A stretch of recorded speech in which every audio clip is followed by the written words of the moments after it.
अस्सलाम वालेकुम dear students, आज से हम उर्दू ग्रामर की एक सीरीज़ शुरू कर रहे हैं जिसमें उर्दू कवायद की एग्ज़ाम की हम वजाहत मिसालों के ज़रिए करेंगे।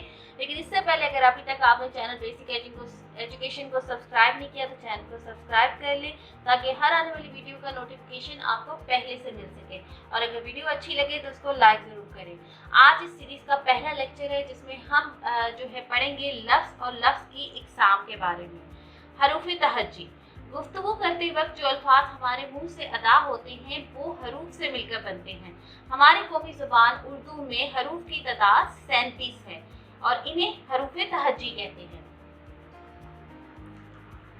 अकेला हर्फ सिर्फ एक आवाज़ देता है, जैसे आइन को आइन की आवाज़ से बोलते हैं, मगर जब इसके साथ लाम और मीम को मिलाकर पढ़े तो लफ्ज़ इल्म बन जाता है। इसी तरह काफ, ते, अलिफ, बे के मजमूए से लफ्ज़ किताब बन जाता है। तो अगर हम लफ्ज़ की तारीफ करें तो तारीफ इसकी ये होगी कि हरूफ का वो मजमुआ जिससे कोई बामानी आवाज़ ज़बान से निकले इसे लफ्ज़ कहते हैं, जैसे इल्म, किताब, आदमी वगैरह। अब हम लफ्ज़ की इकसाम देख लेते हैं। लफ्ज़ की मदरजा झैल दो इकसाम हैं। नंबर 1 कलमा, नंबर 2 मुहमिल। अब यहाँ पे कुछ मिसालें दी गई हैं। नंबर 1, परिंदे दाना दुनका खाते हैं। फरीकैन ने आपस में खुलकर बातचीत की। पूरा क्रिकेट गली में मत फेंको। तमाम दोस्त गपशप लगा रहे थे।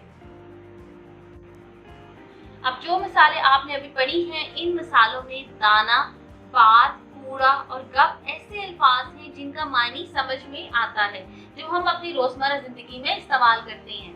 ऐसे अल्फाज को कलमा कहते हैं जिनका हमें मायनी समझ में आ जाए। जबकि दुमका, चीत, क्रिकेट और शप ऐसे अल्फाज हैं जो कोई मानी नहीं रखते। ऐसे अल्फाज को मुहमिल कहते हैं। तो यहाँ पर हम कलमा की जो तारीफ करेंगे वो लफ्ज़ जो बामानी हो उसे कलमा कहते हैं, जैसे कि दाना, बात, कूड़ा, गप वगैरह। और मुहमिल वो लफ्ज़ जो बेमानी हो उसे मुहमिल कहते हैं, जैसे दुमका, चीत, क्रिकेट और शप वगैरह। यहाँ पर हम एक मश्क हल करते हैं। मदरजा झैल जुमलों में से कलमा और मुहमिल अलग अलग करें। तो यहाँ पर देखिए, पहला जो हमें जुमला दिया गया है, बैठो, पानी वानी पी लो। ठीक है। दूसरा जुमला है, कूड़ा क्रिकेट गली में मत फेंको। तीसरा है, हामिद बाजार से सौदा सलफ लाया। चौथा है, खुतबा के दौरान लोग चुपचाप बैठे रहे। पांचवा है, बैठे चाय वाय पीते हैं। ऊपर दी गई मिसालों में से हमने कलमा और मुहमिल को अलग करना है। जैसे कि पहली मिसाल थी, बैठो पानी वानी पी लो।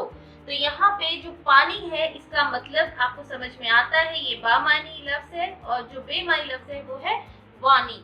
तो कलमा हम इधर लिखेंगे पानी और यहाँ पे आएगा वानी।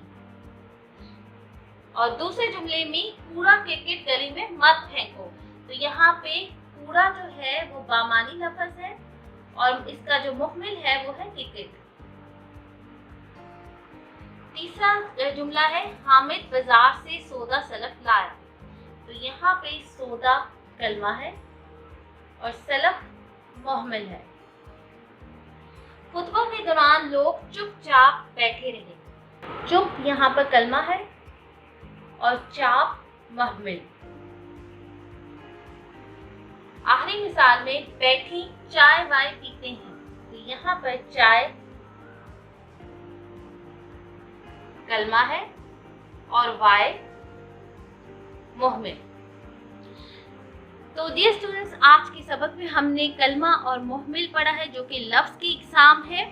इसमें हमने पढ़ा है कि कलमा वो अल्फाज होती हैं जो बामानी हो, जिसका मतलब समझ में आता हो, और मुहमिल वो लफ्ज़ हैं जो बेमानी हो और जिनका कोई मतलब ना बनता हो। उम्मीद है आज का सबक आपको समझ आ गया होगा। अगले सबक में, अगले लेक्चर में हम कलमा और कलमा की इकसाम पढ़ेंगे। अपना बहुत सा ख्याल रखिए। अल्लाह हाफिज़।